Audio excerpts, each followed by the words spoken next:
Hi everyone, Aaron here for Zollotech, and today Apple released iOS 17.2 to the public. iOS 17.2 is available around the world at the same time for everyone on all iOS 17 supported devices. This was released alongside many other updates such as iPadOS 17.2 and many more. Now, the overall size will vary greatly depending on which version you're installing from, but could be anywhere from about a gigabyte or so up to over 6 gigabytes if you're on a previous beta update. Now, as far as what's new, if you want to jump to any specific section in this video, be sure to check out the chapters in the description below. Now, we do have a new modem update in this version, which should help with overall connectivity. You'll see that if you're on a public version of iOS. If you're on the latest version of the betas, you won't see that update. Now, as far as new features, the first one has to do with notification tones. If we go into our settings, go to Sound and Haptics, under Sound and Haptics, you'll see default alerts. This is a new option that allows us to change the tone of notifications on our iPhone. If we go into that, you'll see we have an option for haptics. If we go into that, within haptics, we have some new options for alert, heartbeat, quick, rapid, or whatever you choose. If we go back to our alerts, under alerts, we can select whichever one we want. So now we can select, instead of just having rebound as default, we can change that to whatever else we want. Droplet, milestone, note, passage is what I'm using, but you can use whatever you'd like. And we also have the classic ones below with things such as alert, bell, and all of the other ones as well. So it's great that they've finally brought those back. Also, the overall volume of them has actually been improved, it seems, a little bit, but make sure in your sound and haptics that you turn up your ringtones and alerts so that they're nice and loud if you're hearing that issue with yours. So they seem to be nice and loud once you turn that up. The next thing that they've updated has to do with notifications as well. If we go back into our settings, go to notifications, scroll down all the way to the bottom. Now, this may vary depending on where you live, but you'll see that we have public safety alerts, emergency alerts, and more. And within emergency alerts, we have a new option for local awareness. It says Apple can use your approximate location to improve the timeliness, accuracy, and reliability of emergency alerts you receive. I would recommend enabling that if you have the option, as it will reduce the amount of alerts from outside the area that aren't as relevant to you. So that seems to be a little nice update that's sort of under the radar that Apple didn't talk about much. The next update has to do with wallpapers. They've brought something back. So if we go into a wallpaper, we'll go ahead and add a new one. And if we scroll down to where we have collections and we slide all the way over, we have new live wallpapers, or rather old live wallpapers they've brought back. So you'll see them here. We can swipe between styles, and if we move the phone around, they animate with the motion.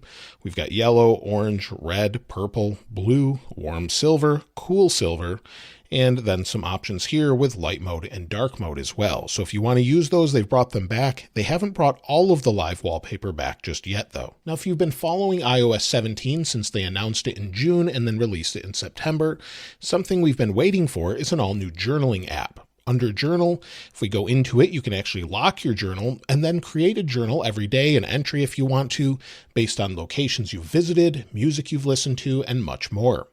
We have some options in the upper right for different entries with photos, videos, music, and podcasts and places, and you can enable and disable this as you choose. But either way, you can sort through what you have here and then journal every day. We also have some options for journal under our settings. So if we scroll down, go to the Journal app here. Within Journal, you'll see you can lock it with Face ID if you want to. You can also have it use cellular data. You can also skip those journaling suggestions if you don't want them. And then again, like I said, you can lock the journal, you can set a schedule for it, and then also save some of the media for it to photos as well. So some really nice options with that if you want to use the journaling app. Within the Music app, if we go to Library and go to Playlists, we have an all-new Favorite Songs playlist based on different songs that you've actually favorited. So it collects them all in one giant playlist so you can listen to them later. You can download them all here, and you have all of the same options you typically would with sorting and more. So that's available now. One thing that is not available that was in early iOS 17.2 betas is the ability to use a collaborative playlist. That's something that Apple promised with iOS 17. They introduced it and then removed it. They'll probably push it to iOS 17.3. There's also another music option, but that's found under your focus modes. So if we go into a focus mode, within focus, we'll just pick one here, scroll down, and if we go to our focus filters, under focus filters, there's a new option for music. You'll see it says set listening history or use listening history. So if you want to use this, it can choose if music played will influence recommendations and mixes appeared in recently played or be shown to others on Apple Music. So if you want to enable that, you can enable it. Otherwise, just disable it. As far as your filters, it's turned off by default though, but it's a new option if you want to use it. Something else that's new has to do with the action button if you have an iPhone 15 Pro or 15 Pro Max. If we go into our settings, scroll down to action button, scroll over a little bit, you'll see there's a new option for translate. You can engage the translate app just by pressing and holding, and it has one of the best animations we've seen in iOS in a long time. So we'll press and hold, take a look at the animation at the top. You can see it there listening for what I'm saying, and then it will translate it in real time. So again, let me show you that. You've got this really nice animation at the top, and hopefully we see more of this in the future, as this may hint to some sort of redesign with iOS 18 in the future. But you can select that now for one of your options if you want to. The camera gets a new option depending on the phone you have to support Apple's new Apple Vision Pro that's coming out early next year. If we go into our options, we'll go down to camera, scroll down, you'll see camera here. And then under formats, if we scroll down to the bottom, you'll see spatial video for Apple Vision Pro. So you can actually capture spatial video, which allows you to see things in 3D with an Apple Vision Pro headset. This will allow you to play it back in 1080p, and you'll see a minute of spatial video is approximately 130 megabytes. If you have this enabled and you go into your camera, within the camera, you'll see, of course, you have your regular macro and more. But if we bring this up, go to video, give it a moment, you'll see a little option with goggles here, or Apple Vision Pro. If we turn that on, we can capture spatial video. So we'll just capture this quickly, then we can go back and actually play this on our iPhone, but if we have an Apple Vision Pro headset, we can view it there. There's also another option for Apple Vision Pro headsets as well, and that's under Settings. And under Settings, if we go up to General, within General, go down to AirPlay and Handoff, we have a new option for AirPlay Receiver. It says stream or share content from Apple Vision Pro to your iPhone. So this would be a way, once it comes out to the public, that maybe I could share updates with you.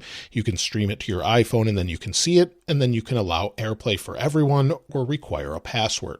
So once that headset's out, we'll have that option. It's here in this update, but we can't use it until, of course, the headset's released to the public. We also have some new widgets this time around. You may have already noticed one here for weather. In my upper right here, it looks a little different. If we go over and maybe add a widget, under the weather widget, we have 3 new widgets. If we scroll over here, you'll see that we have this one called Details. We have Daily Forecast, as well as Sunrise and Sunset. I actually like pretty much the Details one the most. It sort of adds more to what we had earlier on, but with precipitation, wind, and more. Also, we have a new option for a clock. This is the new digital clock widget that I have on my screen, which just brings a regular clock into the digital world, where something we didn't have before, with sort of a second counter around the outside edge. To go along with that new weather widget, we have some new weather information. If we go into weather, let it load there for a moment, we'll go into today's forecast, and if we scroll down, you can see the last 24 hours or up to 10 days of precipitation.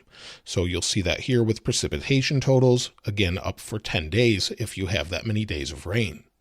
Also, we have a new wind map with snapshots, so if we scroll down, you'll see here a little wind map. Again, we can go into that and see sort of the overall look of it, the Beaufort scale, and more, but it's just sort of a snapshot of wind. And also, if we scroll down to the moon section, which is new, we can go in and see a calendar of all the different moon phases. So they've added all of these with this update if you want to see all of the different moon phases over a given period of time. If we go into the Contacts app, within our contact posters, if we go to Customize One, we'll go to Poster, and at the top we have our name, of course, just in regular text, but we can also choose from a new option that has a rainbow. So that's something that's small, but they've added with this update. Now, we do have quite a few more updates to go over, and the next set has to do with Siri. Siri can now tell you your altitude. What's my altitude? And we'll give it a second. 776 feet above sea level. So my iPad's actually giving me a slightly different number, but we're about 751 feet above sea level where I am now. Siri now has support for privately accessing and logging health app data. You can actually ask about health information, either gathered off your Apple Watch or using your iPhone, or log that information. So let's ask it how many steps we've walked. How many steps did I walk yesterday? You'll see 4,902 steps. Then we can log information. log my blood sugar as 100. And you'll see it logs that information. So you can log that, you can log weight, ask for different information, and if we go into the Health app and we go to Show All Health Data, you'll see that it just logged my blood glucose level. Now that was just an example, that's not accurate, I haven't checked it, but I just wanted to share that as an example. With iOS 17, we gained AirDrop and Name Drop by bringing two phones close together. If we go into our settings and go to General and then AirDrop, we have a new option to use cellular data out of range. This allows us to AirDrop something to someone else, and if it's a larger file, you can then walk away from that person and it will still continue transferring over the internet using cellular data. So that's something that's really nice that they finally added just by bringing your devices together and then sharing information. iOS 17.2 now brings compatibility for Qi 2 wireless charging to iPhone 13 and iPhone 14 series devices. That means that you basically now have magnets that align everything on all Qi 2 supported devices, including Android as well, and they can all charge at 15 watts using the same sort of technology. It's basically been standardized to be very similar to what Apple already has with MagSafe, but there could be benefits to this in the future with controlling overall temperature and more. So that will be available to Android phones, iPhones, but unfortunately Qi 2 wireless charging won't be compatible with iPhone 12 devices.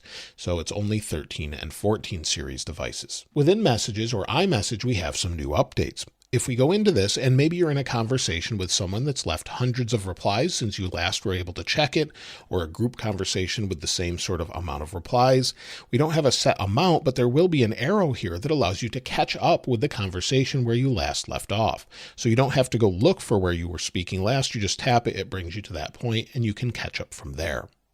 Also, there's new sticker options. If you tap on maybe one of these messages, press and hold, we can add a sticker directly from here.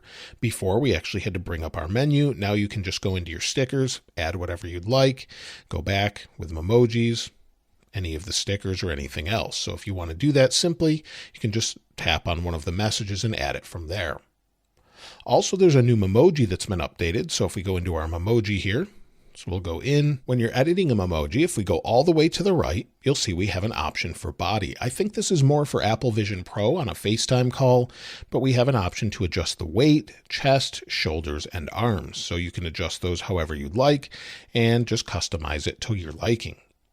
Also, there's an update here with sensitive content warnings. That's something Apple added some time ago where if you're maybe in a message and someone sends a picture that could be inappropriate for children, it will warn you before showing you that image or showing a child that image.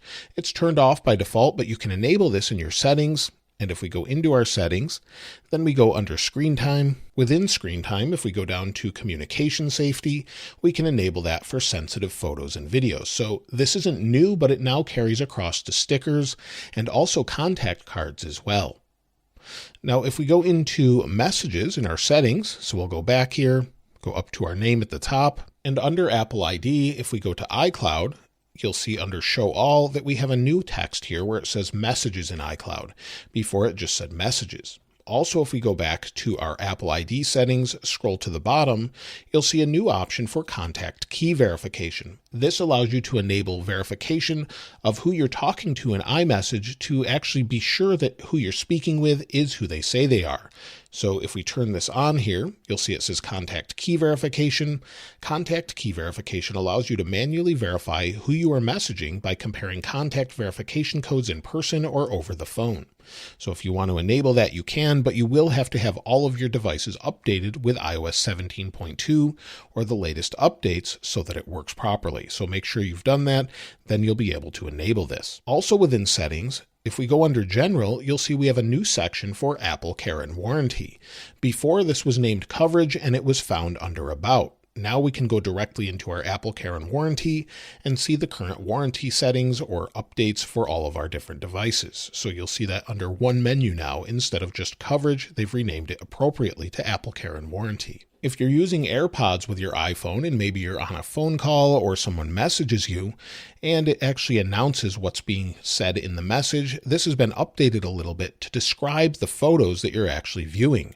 So if maybe you have this set up and you go under Siri here, Siri and search, Within that menu, we have Announce Notifications. If you have this enabled, it will actually read back that information to you and try to describe the actual photo that's been sent.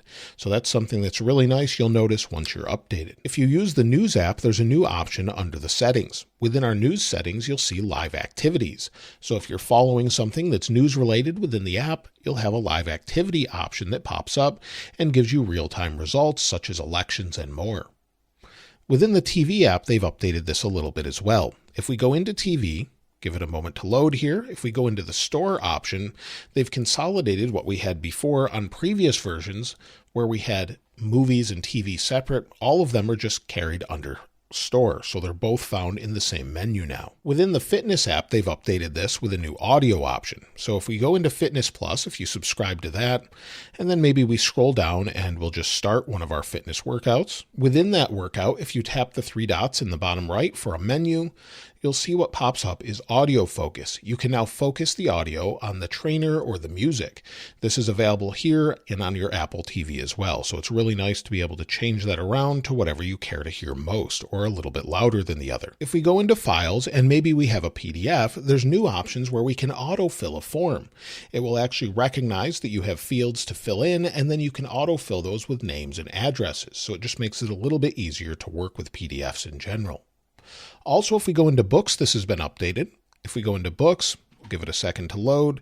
We'll go into a book here. And within that book, this is a fairly old one. If we go to our options, go to our themes and settings, go to our page turn options, we now have a new option here as well. We have a new fast fade option. So that's something, if you want to use that, it will just quickly fade from one page to the next. I actually prefer the sort of page turn curl, but you can set that to whatever you'd like.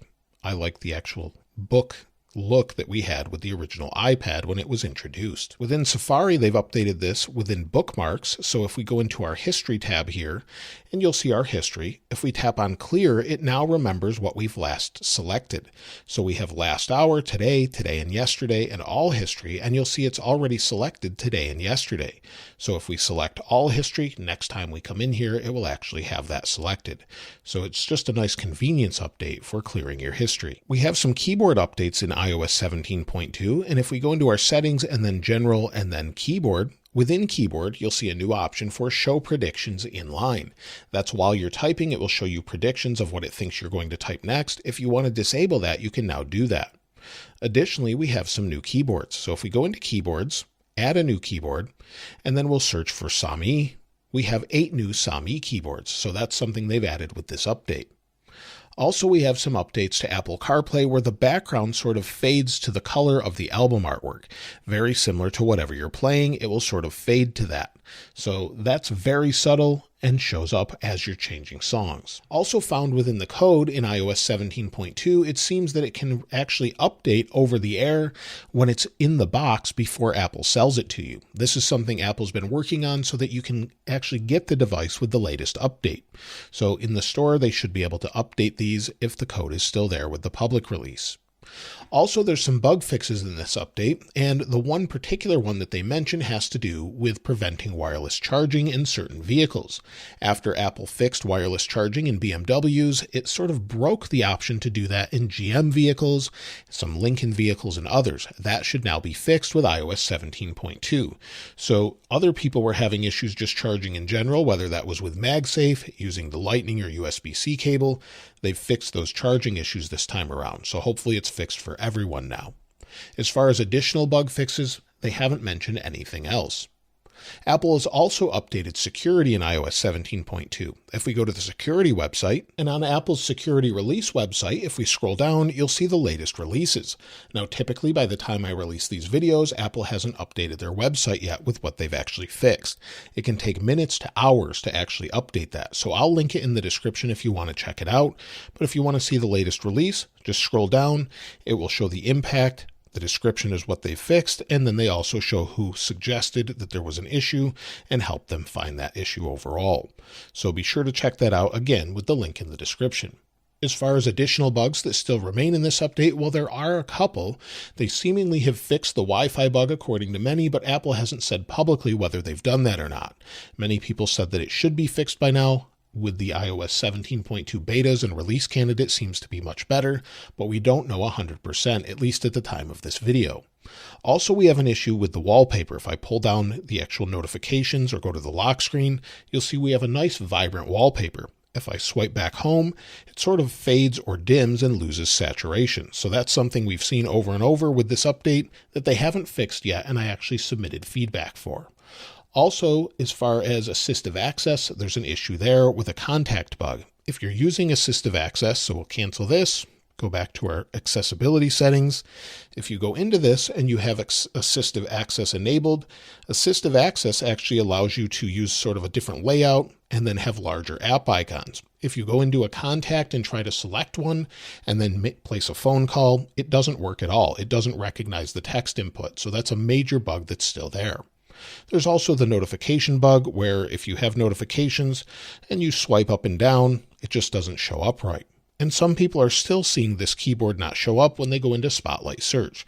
I haven't seen that in the latest versions, but it seems to be an issue for some. As far as the overall performance, many people have said it's quite good.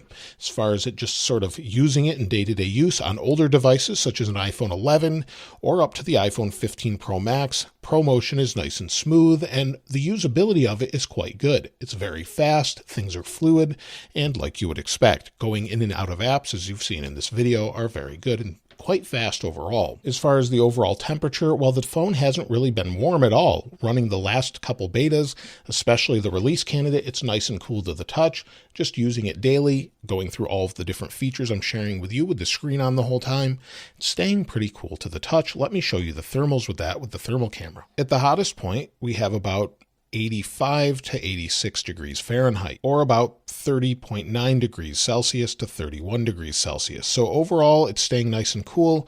No real issues there. I haven't had it heat up much, and I haven't heard many complaints of it heating up much in the YouTube community polls that I run every week. Now, as far as the overall battery, let's go into our settings. We'll go back here, go to General, and then About to see our cycle count, and you'll see I'm currently at 67 cycles. So overall, it's doing pretty well as far as the cycles go. That's using it every single day, and if we go into battery health, and charging, I'm still at 100%. In my day-to-day use, it varies greatly, of course, but the other day I had 3 hours and 33 minutes of screen active time and used almost 75% of my battery. It's been very good some days and not so great other days. So this day I had 6 hours and 27 minutes of screen active time, 2 hours and 13 minutes of screen idle time, and used about 90% of the battery.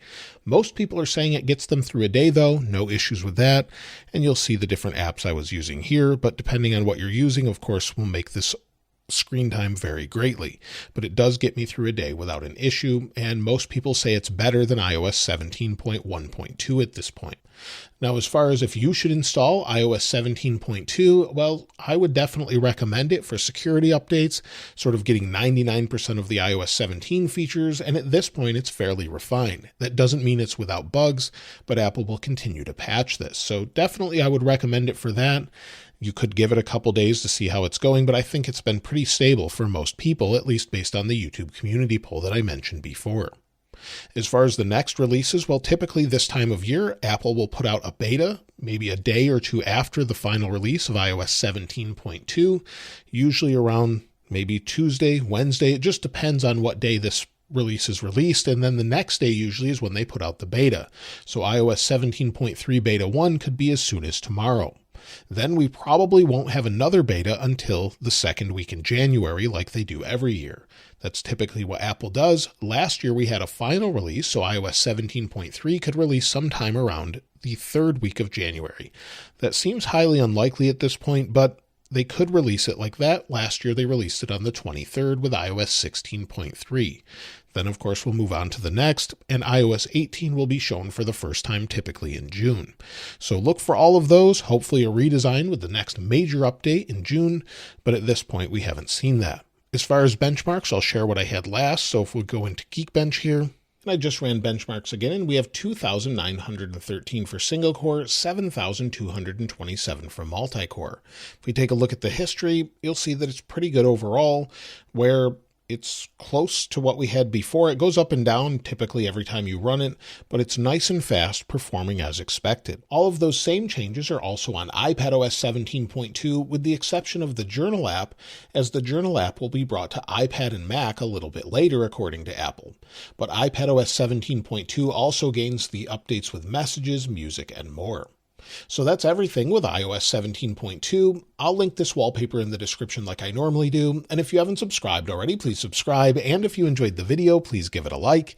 As always, thanks for watching. This is Aaron. I'll see you next time.